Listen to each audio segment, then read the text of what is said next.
Good Tuesday morning, everyone. Thank you so much for joining us this morning. I'm Maria Bartiromo, and I hope you're having a good Tuesday morning. It is Tuesday, March 11th. It is 8:01 on the East Coast. President Trump telling me in my exclusive interview that farmers will flourish under his leadership. Watch. The farmers never did better than when I was president. Now, this is a very different thing for the farmers. Here, the farmers are going to make their money at home because they're not going to be able to dump all this stuff from, in many cases, dirty stuff, but they're not going to dump it into our country. The farmers can make it and sell it locally as opposed to going and selling it overseas to China. It's very different, but there'll ultimately be more money for the farmer than there was even before.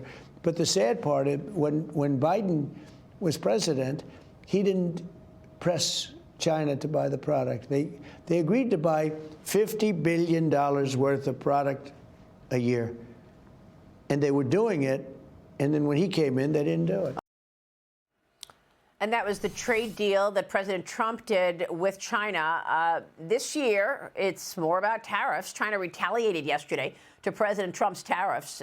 They imposed a 15% tariff on items including chicken, wheat, corn, cotton, plus a 10% tariff on soybeans, sorghum, pork, beef, seafood, fruits, vegetables, and dairy products. President Trump considering now new tariffs on Canadian lumber and dairy products. He's threatening to match Canada's roughly 250% tariff on U.S. dairy. Joining me now is the U.S. Secretary of Agriculture, Brooke Rollins. Madam Secretary, thanks so much for being here this morning. Maria, it's so great to be with you. Thank you. And to you, I want to get your take on this tariff conversation because it certainly has stoked fear among some business people and markets, investors. Yesterday, big sell-off in stocks. How do you expect tariffs to impact American farmers? Well, first of all, Maria, I think it is no question that the president from minute one has believed so strongly, and the American people agreed with him, that tariffs are a very important part of his toolkit for him to be able to truly make America great again, including American farmers great again. He is going to be making some big, bold, fearless moves, and that's what we see him doing right now. But I would like to also say, Maria, I know you know this well as also, that no one has the farmers back more than President Trump. And while he has been very clear that for the short term, it may be slightly bumpy, that for the long term, that this group of people, that are farmers and our ranchers, but also all of Americans, we are reaching and moving into a new golden age in American prosperity, and that those in our country that work hard and dream big and believe in the vision that this is a new era of prosperity for everyone. So I am so proud of President Trump. He has been unequivocal in his battle for this country and also for our farmers and ranchers. Yeah, he sure has. And in that soundbite that we just played from my interview on Sunday, he talks about how the farmers will be better off under his leadership in the second term and be able to sell more domestically. Now, with the tariffs in place and China retaliating, does that put a limit on what the farmers may want to sell to China or what we're importing? In terms of the impact of farmers, domestic sales versus international, what do you see? Well, here's the bottom line. When we left after the first term 4 years ago, there was a 0% trade deficit. Today, for our American farmers and ranchers, there's a $49 billion trade deficit. The Biden team did nothing to expand markets, to move our product across the world. So while the president certainly is correct that the more we can produce and sell within our own country, the better. But at the end of the day, he also believes that we've got to expand these markets across the country.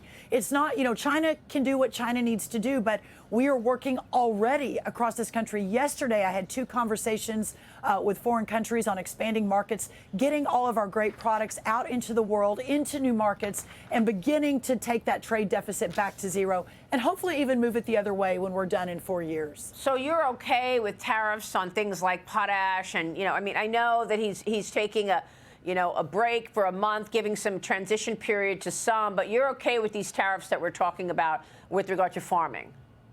Well, listen, this is a renegotiation in the world order, right? This is for too long. America has been taken advantage of, including our farmers and our ranchers. Yeah. The president had a very, very direct conversation, very colorful, with Justin Trudeau, Governor Trudeau, as he likes to say, and he went hard and said, why are you charging our dairy products a 250% tariff? This is not okay. Well, that is not okay, and it's not going to continue. He's going to rebalance the entire world. We're going to open up new markets. So for right now, and our farmers and our ranchers know this, that it will be a little bit bumpy for a short term, but for the long term, what he has said, and I believe this, that the age of better and more prosperity than perhaps our ag community has ever seen is on the way, and that's his vision, and we're implementing it. And the president has been very clear, calling it a transition period. Well, I want to get your take on protecting America's product, America's farming. The Agriculture Department says that China owns nearly 350,000 acres of American farmland across 29 states, 43.4 million acres owned by overall foreign entities and individuals as of 2022. Lawmakers have emphasized potential security risks as a result of this. Some of the Chinese-owned land is also near military bases, and we know what that means. A lot of people wondering whether critical farm products could be exploited by communist China. So, Secretary, what are you doing about these Chinese-owned farms in the United States? Should Americans feel safe and secure that our food is safe, given that they are Chinese-owned? Because we don't know what they're going to do next to undermine America, from COVID to intellectual property theft to everything else, the surveillance. Should we trust Chinese-owned farmland? No, Maria, it is a big problem, and we are talking about a federal solution to that. I am very much a 10th Amendment girl. Let the states manage the issues, but this is a national security risk. It's not just a risk to our farmers and our ranchers and the fact that we're losing our farmland to overseas, but the fact that China is buying so much of it. A lot of states, I think a dozen states now, are moving on banning the sale. Kristi Noem, now our Secretary of Department of Homeland Security, she was one of the first governors out the gate to do it. I believe Sarah Sanders in Arkansas. So the states are moving forward. But just yesterday, I was meeting with some of our lawmakers on the Hill talking about how we have a federal solution to this issue, and we don't allow it to happen moving forward. It is a major national security issue for our country. Yeah, it is, and I'm so happy that you're on it. We've got to talk about the price of eggs. The Department of Justice launching an antitrust investigation now into major egg producers. As prices remain high, the average cost of a dozen eggs around $7 this month, compared to roughly $4 in December. By the way, I've seen it even higher than $7, much higher, by the way. Egg prices are up 53% year over year. So, Secretary, you announced a $1 billion investment to curb bird flu. You rolled out a 5-part plan to reduce prices of eggs. They include deregulating production, importing some eggs, up to 100 million eggs from other countries, securing barns to reduce disease, and repopulating culled birds. How will you carry this out? Assess the situation for us and the timeline that you expect for some price release on eggs. Well, I actually come with some good news today, and it's likely that the prices will go back up. We're moving into the highest price egg season without avian bird flu, and that's because Easter's right around the corner. But recently, I think just a couple of days ago, the price of eggs is coming down. And we believe that is in reaction. The market has reacted to our plan that we rolled out on February 26th, just about, a week and a half ago, that the prices have come down on average about $1.85 per dozen eggs. So we're seeing some relief. We've got a long way to go. Listen, combating the avian bird flu is not something that we can do overnight. It is a long-term effort. But the Biden administration, this was a major problem that they had 2 years ago. They talked about it, they wrote some plans about it, and then nothing ever happened. So I think that it's really important to know, and for your viewers, that we are on it. We have a major plan we've rolled out. As you mentioned, it's got 5 different points. But the really piece of, at least right now today, good news is that the price of eggs seem to be coming down. And $1.85 per carton is not insignificant, but we've got a long way to go. Well, that's way down from where it was, though. $1.85 is actually incredible. But this is an issue that hits consumers as well as corporations, because there's an input cost here. You need eggs to make so many other things. And so it's not just consumers buying a dozen eggs, it's companies having to spend on the producer level. And then, you go into restaurants, you see a sign, oh, sorry, if you order an omelet, you'll have to pay an extra $2 or something. That's exactly right. Well, and also, Maria, the president's vision and what we're working so hard to do is to to take the American dream to every corner of this country, but especially those that have been forgotten, right, under previous administrations. Yeah. And so eggs are a very inexpensive, very nutritious source of protein. So now we're kind of getting into the nutrition side. But listen, when you've got a major obesity epidemic in this country, especially amongst those at the bottom of the socioeconomic ladder, right? Then you have a SNAP program, which is under USDA. That's the food stamp program that's basically covering and paying with taxpayer dollars sugary drinks and candy. You have a massive health epidemic. So that it isn't just the input of eggs and how important eggs are for all of us, right? I've got 4 teenagers. I'm feeding a big family every single day. Eggs are a big part of that. But for me, too, it's much bigger than that. It's how do we ensure that those with the least among us have the best access to be able to feed their family and raise healthy, strong kids for the next generation.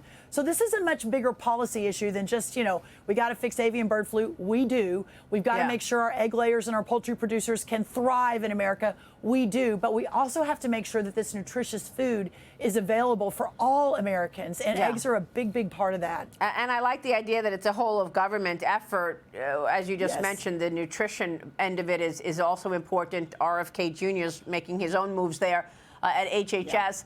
Let me get your take on spending real quick before you go. It's under the microscope. You recently canceled a $600,000 grant for a study on menstrual cycles that included transgender men. What? The grant went to a Louisiana university and focused on, quote, growing concerns over menstruation, including the use of natural fibers like hemp in feminine hygiene products. Secretary, what is going on here? I mean, is this not just insanity that our taxpayer dollars just yesterday, on top of that, on top of the $600,000 studying menstrual cycles in transgender men, just yesterday we canceled 2 more contracts, $320,000 to New York, another $320,000 to San Francisco, and get this, to study food justice in the queer and transgender population. You can't make this up. The president of the at the joint session of Congress, basically the State of the Union last week, was talking about transgender mice. I mean, this is taxpayer dollars that the last administration took from all the hardworking Americans and instead pushed out into these radical left-wing research grants that now we're pulling it all back. And listen, God bless President Trump. God bless Elon Musk. God bless Doge. We welcome them at USDA because we continue to uncover more and more of this insanity. And the egregious part of it, nobody knew it. Right? I mean, taxpayers have no idea where their money is going. That's right. So thank you for your work on that as well. Secretary, it's good to see you this morning. Thanks very much. Thank you, Maria. Great to be with you. And to you. We will see you soon. Secretary Rollins.